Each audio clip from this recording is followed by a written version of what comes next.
খুবই চিন্তিত এবং ভীত হয়ে তার সামনে দাঁড়িয়ে আছে। তখন তিনি বললেন, কি ব্যাপার, তোমাকে এত ভীত দেখাচ্ছে কেন?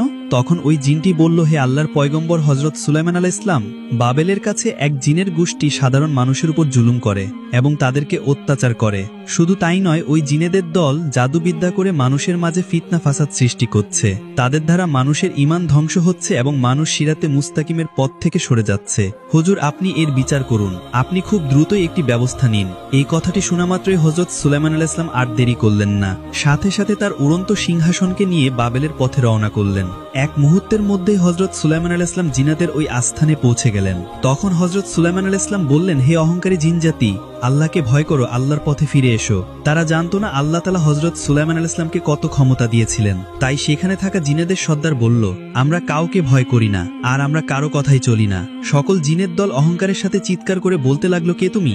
আমরা তোমাকে চিনি না। সত্যি যদি তোমার ক্ষমতা থাকে তবে আমাদেরকে হারিয়ে দেখাও, আমাদের বন্দী করো। হযরত সুলাইমান যখন জিনেদের এই কথা শুনতে পেলেন, তখন হযরত সুলাইমান আলাইহিস সালাম একবার তার অলৌকিক ক্ষমতার নিদর্শন দেখিয়ে দিলেন। সুলাইমান আলাইহিস সালাম তাদের দিকে রাগান্বিত হয়ে তাকাতেই প্রবল বেগে ঝড় শুরু হলো। চারিদিকে মেঘের গর্জন শুরু করলো। মাটি ফেটে বড় বড় লোহার শিকল বের হতে লাগলো এবং এক একটি জিনকে সাথে সাথেই বেঁধে ফেললো। তারা 1 ইঞ্চিও নড়তে পারছিল না। এটা দেখে সমস্ত জিনেদের দল হযরত সুলাইমান আলাইহিস সালামের পায়ে লুটিয়ে পড়ল এবং বলল, আপনি কে? আমাদের ক্ষমা করে দিন। তখন তিনি বললেন, আমি দাউদ পুত্র এবং আল্লাহর পয়গম্বর হযরত সুলাইমান আলাইহিস সালাম। আল্লাহ আমাকে এই বিশ্বের বাদশা বানিয়েছেন। হে জিনেদের দল, খবরদার, সাবধান হয়ে যাও। এই জমিনে ফাসাদ সৃষ্টি করো না, নয়তো আল্লাহর আযাবে তোমরা ধ্বংস হয়ে যাবে। অতঃপর সমস্ত জিনেরা এক আল্লাহর ওপর ঈমান আনল এবং সুলাইমান আলাইহিস ওয়াসাল্লামকে নবী হিসেবে মেনে নিল। আর তারা ওয়াদা করল, যতদিন তারা এই পৃথিবীতে থাকবে ততদিন তারা আর কখনো ফিতনা ফাসাদ সৃষ্টি করবে না এবং মানুষকে অত্যাচার করবে না। আর এভাবে পৃথিবীতে সকল জিনেরা হযরত সুলাইমান আলাইহিস ওয়াসাল্লামের সমস্ত হুকুম মেনে চলত। মানুষ ছাড়াও জিনেরা হযরত সুলাইমান আলাইহিস ওয়াসাল্লামের রাজ দরবারে যাওয়া আসা করত। একদিন হযরত সুলাইমান আলাইহিস ওয়াসাল্লাম সমস্ত মানুষ ও জিনদের দ্বীনের তালিম দিচ্ছিলেন এবং তাকদীর সম্পর্কে আলোচনা করছিলেন।